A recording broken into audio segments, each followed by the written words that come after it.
सोनल मिश्रा जी। राधे राधे महाराज जी। महाराज जी, क्या इस कलयुग में भगवान जी अवतार लेंगे?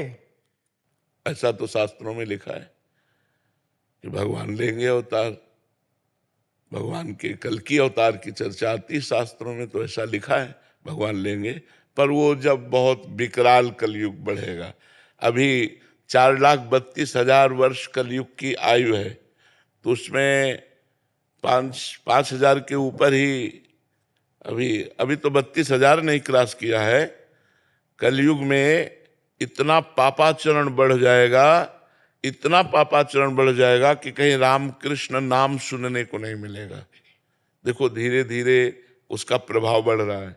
मतलब कलिकाल का प्रचंड स्वरूप जब आएगा तब तो हाय हाय मची जाएगी। अभी तो बच्चा है, 4,32,000 में अभी तो 5,000 वर्ष व्यतीत हुए है, और अगर 32,000 क्रॉस करेगा तब कैसा होगा? जब लाख हुआ, 2 लाख क्रॉस करेगा तो अब लिखा है कलिकाल बिहाल किए मनुजा, नहीं माने को अनुजा तनुजा।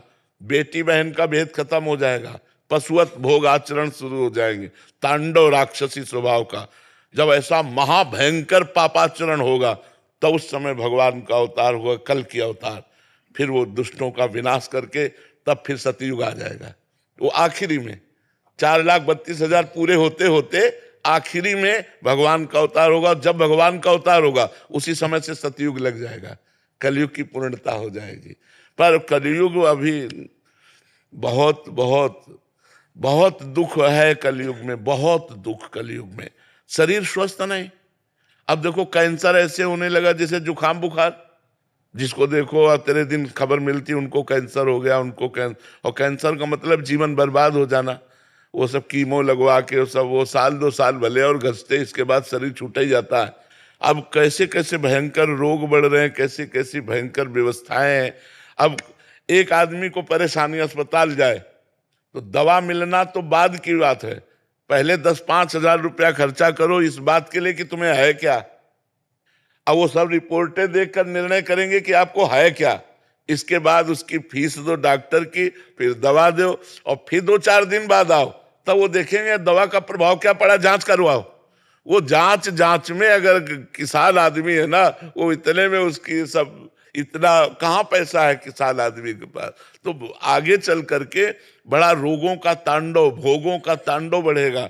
कलयुग का प्रभाव, सब प्रथाएं, सब पवित्रताएं धीरे धीरे नष्ट होती जाती है। मतलब क्या सुंदर गृहस्थी कि अगर पति को प्राप्त किया तो आजीवन निर्वाह किया, पत्नी का वरण कर लिया, आजीवन निर्वाह किया। यहाँ लव मैरिज होता साल भर में डिवोर्स हो जाता है। कलयुग का प्रभाव देखो, कहा कलयुग का प्रभाव देखो। अब जब ये चरित्र आ गए कि पति पत्नी में विश्वास नहीं है, तो फिर मतलब कैसे गृहस्थी चलेगी। तो बड़ा समय धीरे धीरे कलयुग का प्रभाव तो बढ़े। पर कलयुग का एक बड़ा गुण है, जो 10,000 वर्ष तपस्या से फल प्राप्त होता था, वो कुछ दिनों के नाम कीर्तन नाम जप से प्राप्त हो जाएगा।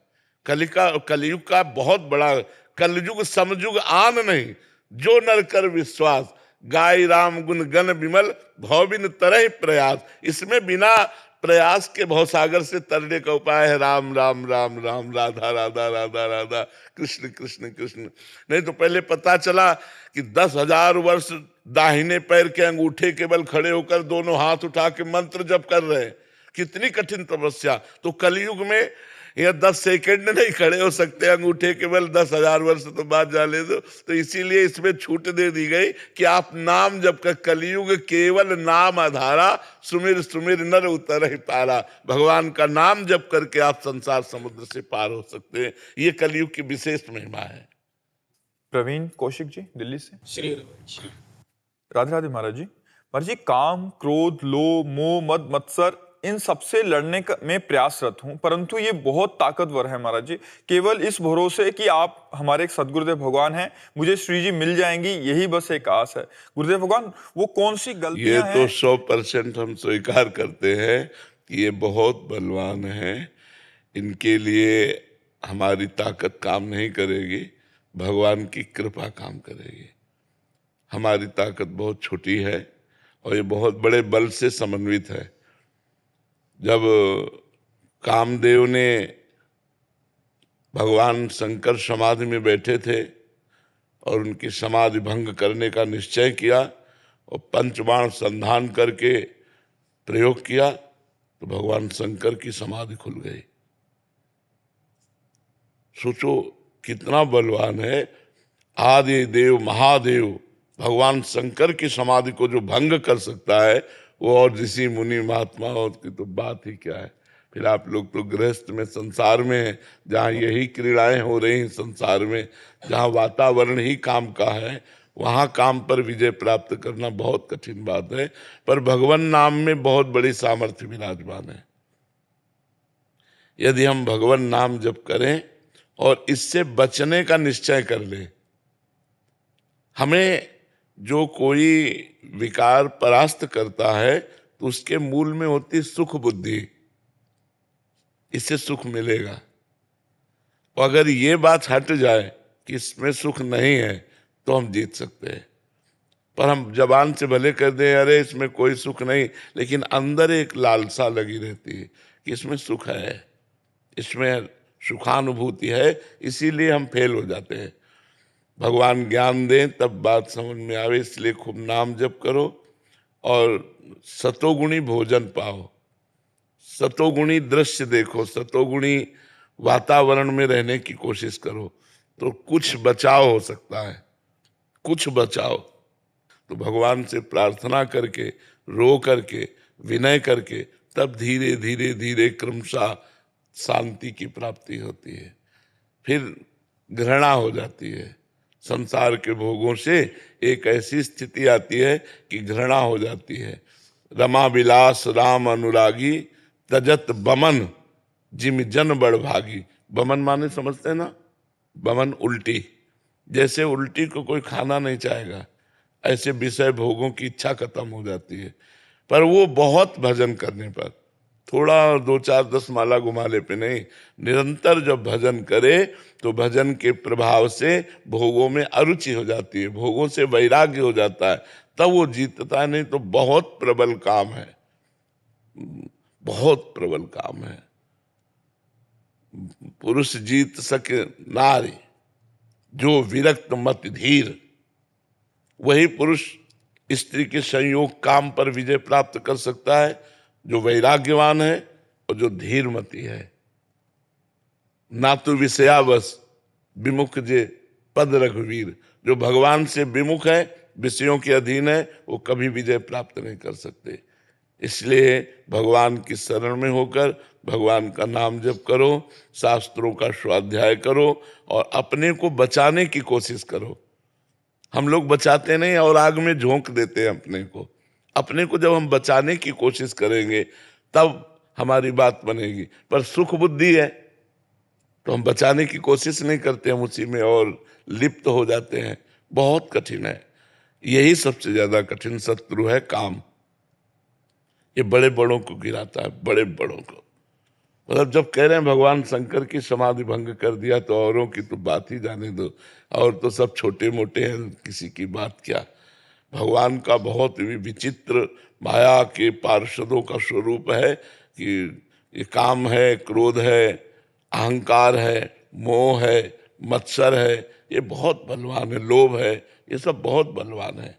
इन छह को जो जीत लिया, कामादिक मद दम्भ न जाके तात निरंतर बस में ताके, भगवान कहते हैं मैं उसके बस में हो जाता हूँ। जो कामादि दोषों पर विजय प्राप्त कर लेता है उस पर भगवान स्वयं कह रहे हैं कि मैं उसके अधीन हो जाता हूँ। इतना है इनाम, क्योंकि ये बहुत बड़े योद्धा हैं। इनको परास्त कर दिया तो अखिल भुवनों के, अखिल ब्रह्मांडों के पति भगवान कह रहे मैं उसके अधीन हो जाता हूँ। तो जिता सकते हैं तो भगवान जिता सकते हैं, दूसरा कोई नहीं। कोई तपस्या के द्वारा, कोई व्रत उपवास के, केवल भगवान की कृपा। इसलिए भगवान की शरण में हो जाओ और नाम जप करो तो उसी के बल से धीरे धीरे धीरे हमारे अंदर विवेक पैदा हो, ज्ञान पैदा हो कि इन असत भोगों में सुख नहीं है, तो हम वैराग्य धारण कर ले, नहीं तो बहुत कठिन है। और जब मन भगवान में जाने लगे तब बात बने। इसलिए हारना तो नहीं, बस अंदर से भगवान के शरण में होकर नाम जप करो, जितना बच सकते हो बचने का उपाय करो। भारती जी भोपाल से। जय श्री राधे। श्री राधे महाराज जी सामान्यतः अध्यात्म को एक सीधी रेखा जैसा मार्ग माना जाता है, मानो निरंतर साधना ही सब कुछ हो। परंतु जीवन में कभी कभी अनुभव होता है कि अध्यात्म स्वयं प्रकट होकर सामने आता है। क्या ये मुख्यतः प्रयास का मार्ग है या एक अंतर्जागरण की प्रक्रिया? नहीं, प्रयास भरपूर जिद्दी स्वभाव से और भगवान की कृपा। ऐसे स्वतः नहीं प्रकट होता। स्वतः प्रकट होता तो सबके जीवन में अध्यात्म प्रकट हो जाता ना। स्वतः किसी के नहीं प्रकट होता। जिन्होंने भरपूर साधन किया और जिद्दी स्वभाव, मर जाऊंगा पर ऐसा नहीं करूंगा, मर जाऊं चाहे पर भजन नहीं छोड़ूंगा, जो बिल्कुल जिद्दी स्वभाव और डट करके खूब भजन मार्ग में लगा, तो अध्यात्म पर वो चल पाया। ये ज्ञान के पंथ कृपाण की धारा, परत खगेश लगे नहीं बारा। ये जो भगवान का मार्ग है, ज्ञान का मार्ग है, ये दुधारी तलवार है, इस पे चलना है। इसीलिए सब कोई चल नहीं पाते, सब विषयों में गिर जाते हैं। कोई विशेष हिम्मती, सहनशील, जो हर दुख को सहने के लिए तैयार हो गया है, वो इस मार्ग में चल पाता है। सुख अपार पर यात्रा बड़ी दुखमयी। अपार सुख है परिणाम में, पर यात्रा बड़ी दुखमयी है। अब परिवार का मोह छोड़ पाना कितना कठिन होता है। माता पिता भाई परिवार भाभी रिश्ते नाते सब छोड़कर अंदर से किसी से राग नहीं, चाहे गृहस्थ हो चाहे विरक्त। यदि भगवान को प्राप्त करना है तो सबकी ममता ताग बटोरी, मम पद मन ही बांध बर डोरी। सबका प्यार समेट कर भगवान के चरणों में लगाना होगा। इसके बाद कोई मनोरंजन नहीं। देखो कैसा जीवन होता है, कोई मनोरंजन। अब हम लोग कोई मनोरंजन, 1 मिनट कभी टीवी नहीं, 1 मिनट कभी मोबाइल का कोई मतलब नहीं। बिल्कुल संसार में क्या हो रहा है हमसे कोई मतलब नहीं। हमें बस अपने चिंतन में लगे रहना है रात दिन। न कोई मनोरंजन है, न कोई हंसी मजाक है, न किसी तरह के किसी इंद्रिय का विलास है। सब रोक करके फिर भगवान के मार्ग। कितना कठिन है, कोई खिलवाड़ समझ में थोड़ी आता है। जब तक भगवान से प्रेम नहीं होता तब तक मन कहता कोई तो यार हो, दोस्त तो हो, कोई तो हो जिससे हम अपनी बात कह सके। कोई सुनने वाला नहीं। जब भगवान से परिचय होता है, जब प्यार होता है भगवान से और भगवत साक्षात्कार होता है, तब बात मिट जाती है। ये बड़ा कठिन जीवन, जैसे हम लोग जीवन जिए ना, सुन करके तुम कांप जाओगे कि ऐसा भी मनुष्य जीवन होता है। सर्दी में कोई वस्त्र नहीं, न कंबल न स्वेटर, किसी न साल, किसी भी तरह की कोई गर्म कपड़े नहीं।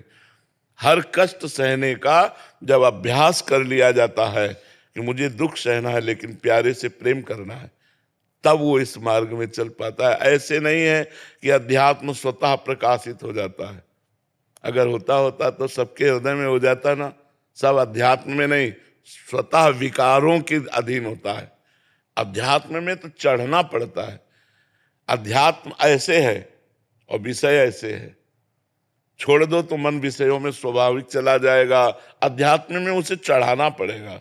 अध्यात्म ऊर्ध्वगामी है, ऊर्ध्वगामी, और विषय अधोगामी है। विषय पतन का मार्ग है, अध्यात्म उन्नति का मार्ग है। तो उन्नति के लिए चढ़ना होगा। चढ़ने के लिए हमको जिद्दी स्वभाव और दुख सहने का स्वभाव, चाहे जो कुछ हो जाए मैं इस बार भगवान को प्राप्त करके रहूंगा, ऐसा स्वभाव, तब वो भगवान के मार्ग में चलता है। नहीं तो ये इतना कठिन मार्ग है। तुम आज देख रहे हो ना, ये तो आज का, ये तो आखिरी फिल्म का रोल है।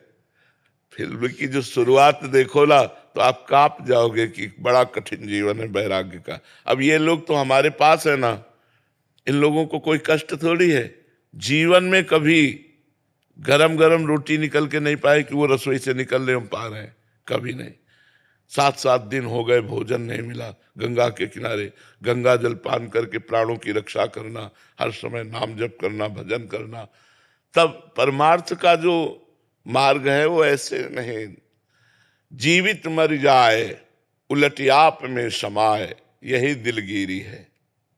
परमार्थ का जो मार्ग है वो केवल 2-4 माला घुमा लेना है। जीवित मर जाए, जैसे मरे हुए पुरुष में कोई कामना नहीं होती, मान अपमान का बोध नहीं होता, ऐसे। हमें एक संत मिले, उन्होंने कहा, नई अवस्था थी, तो उन्होंने कहा तुम बाबा जी तो बन गए हो लेकिन निर्वाह करना बहुत कठिन है। कहा क्यों महाराज जी? तो उनका जैसे कुत्ते को रोटी डालो वो पानी के लिए आ जाएगा, और डंडा मारो चला जाएगा, फिर पुचकारो फिर आ जाएगा, फिर उसको दबका दो फिर चला जाएगा। ऐसे साधु का स्वभाव होना चाहिए कि एक आदमी 10 बार अपमान करे और फिर बुलावे तो अपमान भूलकर तुरंत उसके दरवाजे खड़ा हो जाए। कभी उसको ये भान न होना चाहिए कि ये 10 दिन से मुझे गालियां दे के भगा रहा है, मैं इसके दरवाजे कभी नहीं जाऊंगा, ऐसा। और कहा सुनो, मन को ऐसे मारना है जैसे सांप को बंदर पकड़ लेता है और वो पेड़ पर घसता है उसका मुंह, फिर कान में लगाता है, अगर सूं हुआ जरा सा फिर घसता है। बोले ऐसे मन को पकड़ करके अगर तनिक भी विषय की चंचलता रह गई, मारो मन को। मन मार्या तन बस में कि ना हुआ भरम सब दूर, बाहर से कछ दिखत नाही अंदर चमके नूर। आपो त्याग जगत में बैठे नहीं किसी से काम, उनमें तो कछु अंतर नहीं संत कहो चाहे राम। जिन्होंने मन को मार लिया, जिन्होंने इंद्रियों को वश में कर लिया, जो अपने देह राग को भूल गए, जो संसार के सुखों को रौंद डाला, वो परमार्थ उनके हृदय में अध्यात्म प्रकाशित होता है। तो इसलिए हमारी प्रार्थना है कि ये न समझा जाए अगर स्वतः प्रकाशित होता तो सबके हृदय में प्रकाशित हो जाता। जो जितना कठिन तप करता है, जो जितना प्रयासरत है, उतने अध्यात्म में आगे बढ़ पाया। यस जी, महाराष्ट्र श्री हरिवंश महाराज जी। महाराज जी, गुरु आज्ञा में दृढ़ निष्ठा कैसे आए, कैसे मालूम पड़े कि इस समय मेरे लिए क्या गुरु आज्ञा है?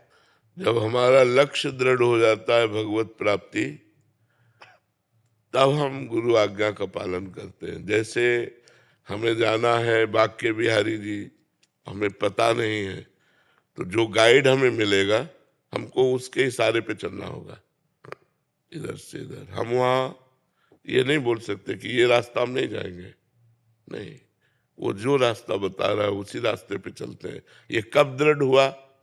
जब बिहारी जी के दर्शन की लालसा हुई। तो जब हमें भगवत प्राप्ति की लालसा या मुमुक्षुता सत्संग के द्वारा जागृत होती है, तब हम गुरु का वरण करते हैं। और जब गुरुदेव का वरण करते हैं और उनकी आज्ञा का पालन करने की उत्साह वृत्ति उसी में होगी जो भगवत प्राप्ति करना चाहता है।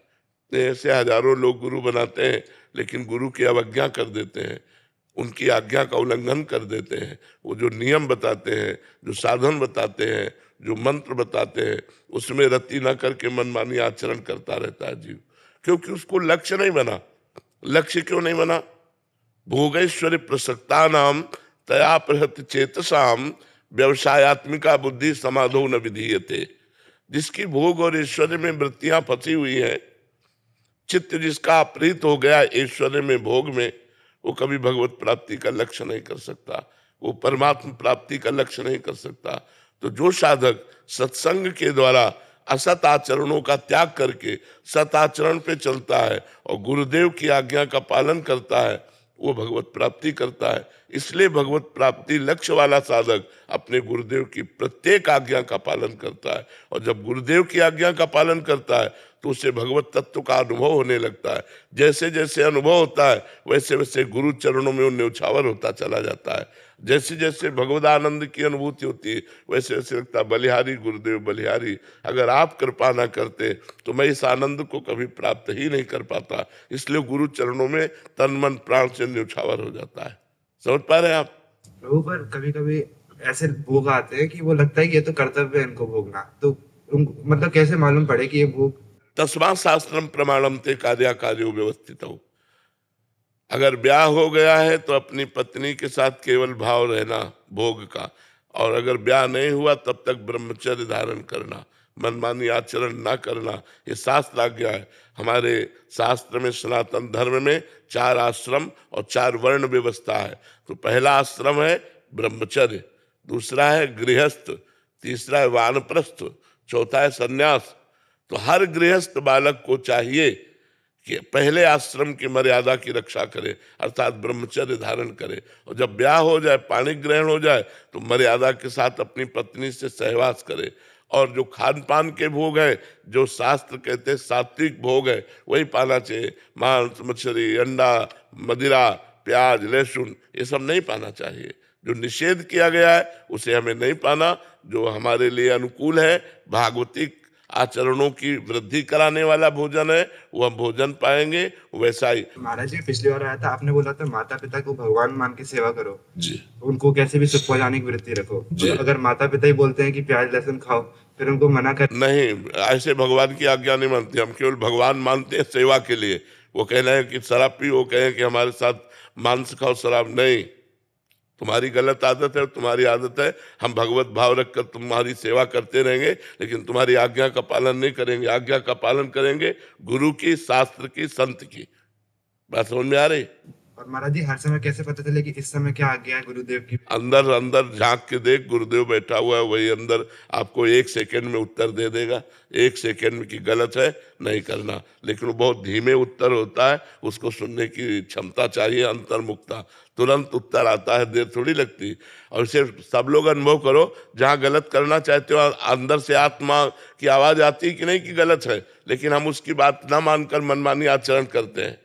ये कोई नहीं कह सकता है मुझे पता नहीं था कि ये गलत है, सबको पता होता है ये गलत है। आत्मना प्रतिकूलानि परेशान न समाचरित। हाँ, जो हमें अच्छा नहीं लगता हम व्यवहार दूसरों के साथ ना करें, ये शास्त्र की आज्ञा है। हमारी बहन को कोई गलत दृष्टि से देखे, हमें बर्दाश्त नहीं, तो हम किसी की बहन को गलत दृष्टि से ना देखें। हमारे साथ कोई बेईमानी करे, ये हमें बर्दाश्त नहीं, तो हम किसी के साथ बेईमानी ना करें। आत्मना प्रतिकूलानि परेशान न समाचरित। राजीव जी, राधे राधे महाराज जी। महाराज जी, आपके चरणों में कोटि कोटि प्रणाम। महाराज जी, जब मन किसी बात को पकड़कर बैठ जाए और छोड़ने को तैयार ना हो, तब ऐसी स्थिति में क्या करें? बहुत बहुत हठीला है, बहुत हठीला है, मतलब इतना हठीला है कि बहुत हठीला है। अगर वो पकड़ के बैठ गया तो बैठ गया, फिर वो मतलब अगर नाम जप नहीं है, भजन नहीं है, तो वो तुमको झुका के रौंद डालेगा, ऐसा है। बड़े बड़े ऋषि मुनियों को परास्त करने की सामर्थ्य रखता है ये मन। मन हठीला है, पकड़ लिया तो पकड़ लिया, बहुत इसकी पकड़ बहुत जोर की है। तो हम इसको भगवान नाम पकड़ाएं। इसकी जब हठीलेपन की आदत है तो इसका हम लाभ ले। अगर इसने हट करके विषय पकड़ लिया, तो अब हट करके इसे हम राधा नाम पकड़ाते हैं और पकड़ लेगा। ये ऐसा समझो बलवान अंधा आदमी है, जैसे बहुत बलवान हो लेकिन अंधा हो। मन की आंखें बुद्धि है, वो बुद्धि की आंखों से चलता है। जैसा बुद्धि निर्णय करती है, वैसे बिना बुद्धि के निर्णय के मन एक कदम नहीं चलता है। मन पेश करता है बुद्धि के सामने कि ये बहुत सुगंधित वस्तु है, इसको सुगंध लिया जाए। अगर बुद्धि ने कह दिया हाँ, तो बस फिर आप नहीं रोक सकते, क्योंकि वो केवल बुद्धि की बात मानता है। बुद्धि में अगर विवेक आ गया तो मन को अधीन कर लिया जा सकता है। अगर बुद्धि केवल रही तो वो बुद्धि को अपने सपोर्ट में कर लेता है। मन सबके बुद्धि है, लेकिन सबको मन अधीन किए हुए है, और मन को अधीन वही कर सकता है विवेक।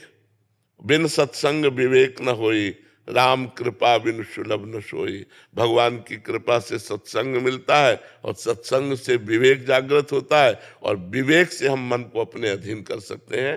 तो खूब नाम जप कीजिए। साधन को हरि भजन है, कै सत्संग सहाय। मन तो चंचल सबनते, या को कौन उपाय। बोले साधन को हरि भजन है, कै सत्संग सहाय। मुख्य साधना तो नाम जप है। खूब भगवान नाम स्मरण करो, और सहायक साधना सत्संग है। अगर हमें सत्संग मिलता रहा संतों का, और भगवान नाम जब चलता रहा, तो हठीले मन को हम भगवान में लगा सकते हैं। और ये जब भगवान की तरफ लग जाता है तो उसका स्वभाव है, जो पकड़ लेता है छोड़ता नहीं, तो बस पकड़ लिया। अब जैसे हम लोगों ने इसको पकड़ाया, हम आपसे बात कर रहे हैं, लेकिन जो हमारा चलने वाला है ना, वो चल रहा है। जैसे आप हमारी बात सुन रहे हो, लेकिन कुछ चल रहा है अंदर, ऐसे हमारे वो चल रहा है जो चलाना चाहिए। ये बहुत लाभदायक है बलिहारी मन की, जो पकड़ ले भगवान नाम, पकड़ ले भगवत चिंतन, तो फिर ये छोड़ता नहीं है, बस पकड़ाना होता है। जैसे आप देखो, आप बिल्कुल भजन नहीं करते थे, और आप 10 मिनट करने लगो और ये 10 मिनट पकड़ ले, तो उस 10 मिनट में अगर कोई आदमी आकर आपसे बात करे तो आपको बहुत बुरा लगेगा। मतलब उसने पकड़ लिया, राजी हो गया 10 मिनट। अगर हम धीरे धीरे उसे 24 घंटा राजी कर ले तो बहुत प्रवीण है मन। वो बात करते, चलते फिरते, उठते बैठते, खाते पीते, काम करते, हर समय भगवत चिंतन बना रहता है। और जिसका हर समय भगवत चिंतन बना रहता है वो मुक्त पुरुष हो जाता है। यश स्मरण मात्रेण जन्म संसार बंधनात् विमुच्यते नमस्तस्मै विष्णुवे प्रभु विष्णुवे। जिनका स्मरण मात्र जन्म संसार के चक्र का नाश कर देता है। अहो बच्चो पचतो गरीयान यज्जिभ्याग्ये वर्तते नाम तुभ्यम। तुभ्यम नाम, आपका नाम जिसकी जिह्वा पे है वो चांडाल भी सर्वश्रेष्ठ हो जाता है। कुत्ते का मांस खाने वाले को चांडाल कहते हैं। वो चांडाल भी सर्वश्रेष्ठ हो जाता है जिसकी जिह्वा के अग्रभाग पर आपका नाम हो। तो नाम जब के देखो, नाम भगवान को अधीन कर लेता, फिर मन की क्या बात है। जितना नाम जप करोगे उतना ही मन पर शासन कर पाओगे। नहीं, सब मन के गुलाम है, सब मन के चेला है। सच्चा गुरु वही जो मन को चेला बना ले। सच्चा गुरु वही जो मन को चेला बना ले। नहीं, मन के चेला सब है, मन के चेला है। जैसा मन कहा वैसा किया, ऐसा नहीं। तस्मात् शास्त्रम प्रमाणम थे। जैसा शास्त्र कहता है वैसा मन चले, जैसा गुरु कहते हैं वैसा मन चले, वो कोई महापुरुष होता है। नेहा जी गुड़गांव से। राधे राधे महाराज जी।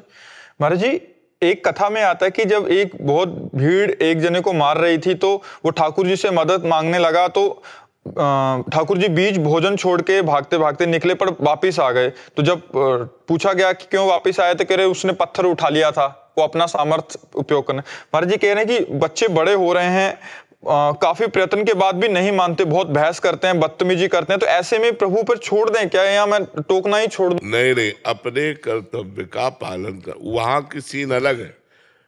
वो कथा ऐसी है कि एक संत अपना दंड कमंडल लिए बड़ी मस्ती से जा रहे थे नदी के किनारे किनारे, गंगा किनारे। तो एक धोबी ने कपड़े फैला रखा था, बहुत से कपड़े फैले हुए थे। और वो भगवदानंद में इतने मस्त थे कि नीचे देखे ही नहीं। तो उसके 2-4 कपड़ों में उसके पैर, तो वो जिस कपड़े से डंडा से कपड़ा धोता था ना, चाट से, वो लेके दौड़ा मारने के लिए। तो भगवान एकदम सावधान हो गए। तो जब वो मारने के लिए दौड़ा तो संत ने अपना डंडा उठा लिया, तो भगवान शांत हो गए। तो रुक्मिणी जी ने पूछा शांत क्यों हो गए? बोले वो समर्थ है, वो निपट लेगा, वो डंडा नहीं तो मुझे लगा कि मुझे जाना पड़ेगा, क्योंकि अब वो भगवत चिंतन में है। तो इसीलिए संत विरक्त और गृहस्थ आसक्त। अब आपका कर्तव्य है अपने पुत्र को पढ़ाना, डांटना, उसको सही मार्ग में लाना, ये कर्तव्य है। उस कर्तव्य में ये बात नहीं आती कि उस उदाहरण को यहाँ कर्तव्य। आप कोई सन्यासी थोड़ी हो, आप गृहस्थ हो। आपका कर्तव्य है अपने बच्चों को सत्मार्ग में चलाना। दोनों अधिकार के द्वारा हम उनको उन्नतशील बनाए, उन्हें समाज सेवी बनावे, उन्हें राष्ट्र सेवी बनावे, उन्हें भगवत भक्त बनावे। तो ऐसा हमारा कर्तव्य है। नितिका अग्रवाल जी। राधे राधे महाराज जी। महाराज जी, आपने एकांतिक वार्तालाप में एक बार कहा था कि भगवान कभी भी अपने भक्त का भरोसा नहीं तोड़ते, ये उनकी करुणा और प्रेम की सबसे बड़ी महिमा है। महाराज जी, कृपा करके हमें ये मार्गदर्शन प्रदान करें कि हम अपने जीवन में कौन से भाव, आचरण और साधन अपनाएं जिससे हमारा विश्वास भगवान के प्रति इतना दृढ़ हो जाए कि कभी भी। पूरे वैसे तो सब शास्त्र भरे हैं इन्हीं बातों का वर्णन करने के लिए, लेकिन हम सार बात इतनी बताते कि प्रभु, जैसे इस बच्चे ने कहा, हमसे अच्छा आप हमें जानते हैं, हमसे अच्छा आप हमें जानते हैं, क्योंकि कल क्या होने वाला मुझे पता नहीं, आपको पता है। नाथ, जैसे हमारा मंगल हो, भाव हमारा होना चाहिए, जैसे हमारा मंगल हो मैं आपकी शरण में हूं। आप हमको वही सद्बुद्धि दीजिए, वही हमसे आचरण करवाइए, वही हमसे बात बुलवाइए जिससे हमारा मंगल हो। प्रभु, हमारी वाणी में बैठ जाइए, हमारे हृदय में बैठ जाइए। आप हमारे द्वारा कोई अमंगल कार्य न करवाइए, कोई गलत कार्य ना होने पावे। नाथ, आपकी मैं शरण में हूं। सबसे बड़ा भाव यह है। आचरण, यदि गृहस्थ हो, स्त्री शरीर है तो अपने पति पर, पुरुष शरीर है तो अपनी पत्नी पर, शेष सब में पवित्र भावना। गलत आचरण करने वाला भगवान की भक्ति में अग्रसर नहीं हो सकता। इसलिए चरित्र पावन रखो, अपने चरित्र को ठीक करो। ये जो पराई माताओं बहनों की तरफ गंदी दृष्टि है या पराये पुरुषों की तरफ हमारा जो आकर्षण है, ये नहीं होना चाहिए। अगर ये बना रहा तो अध्यात्म का मतलब क्या रह गया? फिर तो मतलब एक ड्रामा है, एक पाखंड है, एक नाटक है। आज तक हमने किया, आज सत्संग मिला, अब लो नसानी अब ना नसई हो, ठीक हो जाएगा, सारे पाप नष्ट हो जाएंगे। लेकिन जान करके पाप करो तो नरक में धुलाई होगी तुम्हारी, क्योंकि तुम जान करके पाप कर रहे हो, अब उसको तुम्हें भोगना पड़ेगा। तो इसलिए भाव तो हमारा हो सर्वभाव, सब कुछ भगवान हमारे हैं और वो हमसे ज्यादा जानते हैं। मैं उनकी शरण में हूँ, वो वही करवाएंगे जिससे हमारा मंगल होगा। और आचरण, चरित्र पवित्र होना चाहिए, भोजन पवित्र होना चाहिए। अगर भोजन अपवित्र है तो बड़ा भजन में प्रभाव पड़ता है कि जैसे रोटी दाल पवित्र भोजन पाके और भंडारे का गुलाब जामुन और अच्छे अच्छे पदार्थ पा करके और बासी कुशी भी पा करके जैसा मिला वैसा, तो भजन में अंतर पड़ता है।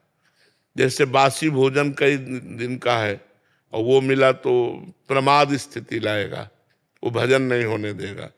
जैसे प्याज है, लहसुन है, ये जो त्याज्य वस्तुएं हैं, अगर इनको खाते हो आप तो आपके भजन में वृद्धि नहीं हो पाएगी, भजन पवित्र नहीं हो पाएगा।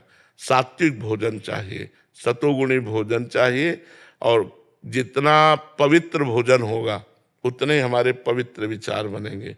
तो हमारा भोजन पवित्र, हमारा चरित्र पवित्र, हमारा चिंतन पवित्र, और भगवान का नाम जप करें, इसी से सब हो जाएगा।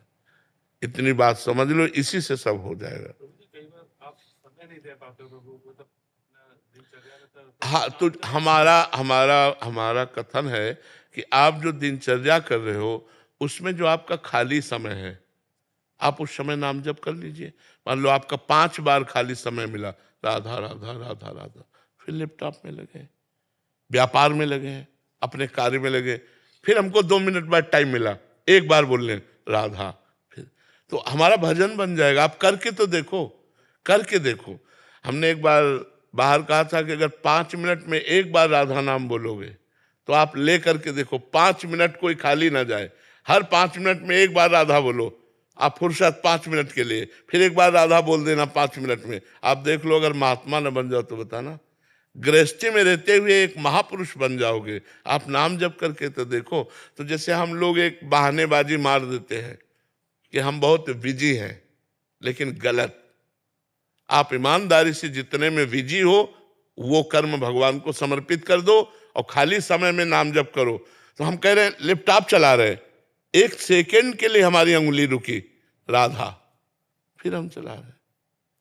हमारे पास बहुत समय है भजन का। अगर हम ईमानदारी से भजन करने के लिए सोचे तो बहुत समय है भजन करने का। वैसे भी हमने गणित लगा करके देखा कि आप 12 घंटे काम करते हो, 12 घंटे काम करते हो, तो आपके पास 12 घंटे बचते हैं।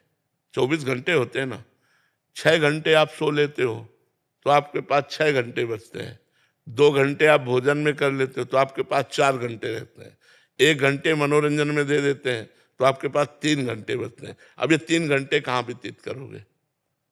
हमने 1 घंटा मनोरंजन दिया, 2 घंटे भोजन के लिए दिए, 6 घंटे सोने के लिए दिए, 12 घंटे कार्य करने के लिए, तो आपके पास फिर भी समय तो हम कहीं ना कहीं व्यर्थ में समय नष्ट करते हैं। यदि हम व्यर्थ में समय नष्ट ना करें, जो व्यर्थ का समय है, जो खाली समय है, उसमें भजन कर ले तो हमारा मंगल हो जाएगा।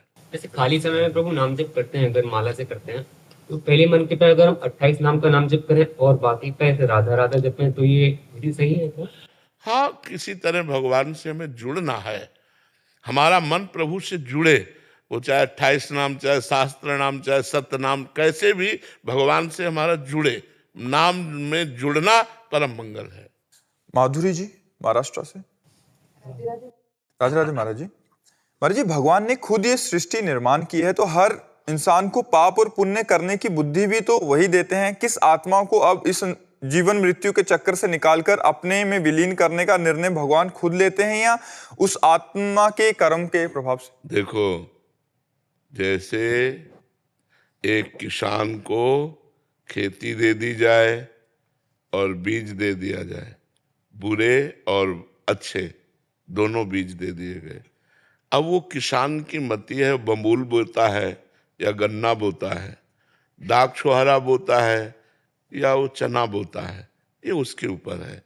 ऐसे ही भगवान ने, हम भगवान के अंश हैं, भगवत स्वरूप ही है। हम अपने को भूलकर मनुष्य देह में आ गए, मनुष्य देह को अपना मैं मान लिया। अब हमारे पास दो बीज है, पाप और पुण्य। आप कर्म भूमि में पाप बोते हैं या पुण्य बोते हैं, ये आपकी छूट है। भगवान ने आपको सत्संग भी सुनवाया कि पाप और पुण्य से ऊपर भगवत प्राप्ति का भी मार्ग है, आत्मबोध का भी मार्ग है। अब आप चयन करो, पाप मार्ग या पुण्य मार्ग या भगवत मार्ग। ये स्वतंत्रता आपको दे दी गई, आपको नहीं रोका जाएगा। आप पाप कर्म करो, रोका नहीं जाएगा, परिणाम उसका आपको भोगना पड़ेगा। पुण्य कर्म करो, रोका नहीं जाएगा, उसका परिणाम आपको भोगना पड़ेगा। आप अच्छे कर्म करो या बुरे कर्म करो, आपको ही भोगना पड़ेगा। ये भगवान ने छूट दी है मनुष्य योनि में।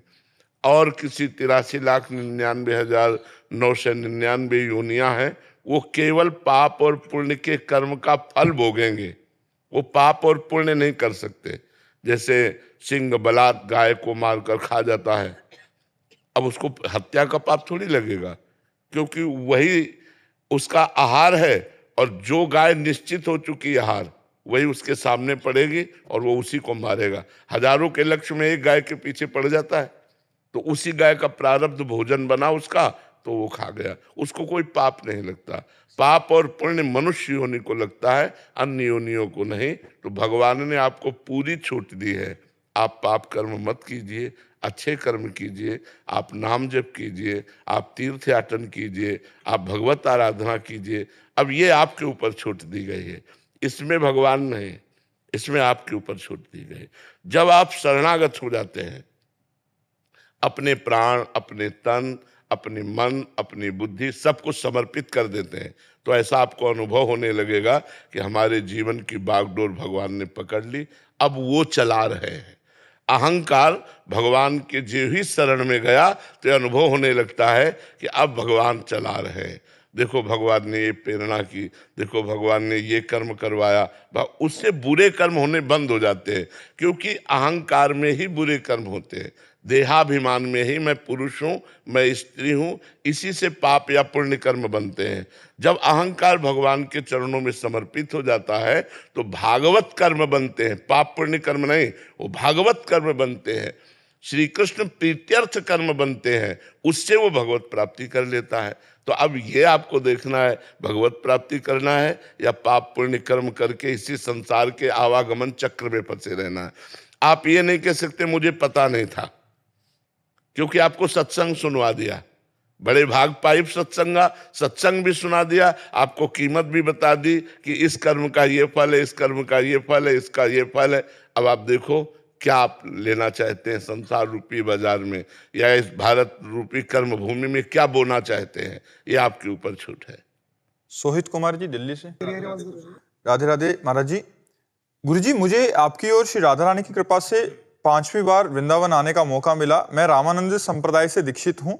महाराज जी, आप कह रहे हैं कि सभी बड़े संतों के हजारों संख्या में ग्रस्त और विरक्त शिष्य होते हैं, उनमें से लगभग सभी गुरु प्रदत्त साधन प्रणाली का पालन भी करते हैं। उन सभी शिष्यों के मन में यही भाव रहता है कि हम गुरु प्रदत्त साधन प्रणाली का पालन करते रहें तो हमें इसी जन्म में भगवत प्राप्ति हो जाएगी। महाराज जी, मेरा प्रश्न है कि क्या गुरु प्रदत्त साधन प्रणाली का पालन करने वाले सभी शिष्यों को भगवत प्राप्ति हो जाती है, केवल उन शिष्यों को होती है जिन्हें शरीर रहते हुए स्वरूप बोध अथवा भगवत साक्षात्कार प्राप्त? नहीं, जैसे प्रयत्नशील है, प्रयास बहुत कर रहे हैं साधना में, लेकिन सफलता नहीं मिल रही, तो अंतिम समय जब उनका आता है तो उस समय भगवान उनको सफलता प्रदान करते हैं। क्या?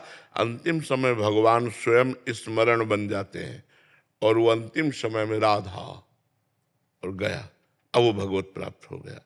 तो जो लगा, चाहे थोड़ा ही लगा हो, भगवान का नाम जानते हो क्या? मंगल भवन अमंगल हारी।